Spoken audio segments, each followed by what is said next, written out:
បងប្អូនមកល្អចូលស្តុបហើយបាទហើយនឹងមីក្រូបាទនេះក្រូអត់ធំចិត្តធំឯងទឹកចូលបាន5គ្រឿងទៀតបាទនោះឈុតឥណ្ឌូនេស៊ីឈុតរបស់ជប៉ុននោះរបស់ចិនអូនត្រូវការបាទនេះម៉ោងអីបាទចាស់មកនេះម៉ោងពួក50ម៉ែត្រ60ម៉ែត្របាទលំតាន់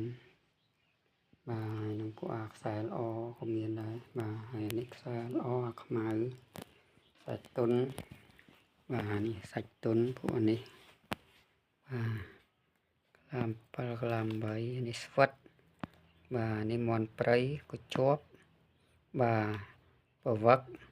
បាទជាប់ដែរបាទទន្សាយក៏អត់ដាច់ដែរព្រោះនឹងខ្សែស្វិតណាបាទតឹងវា8ម៉ែត្រ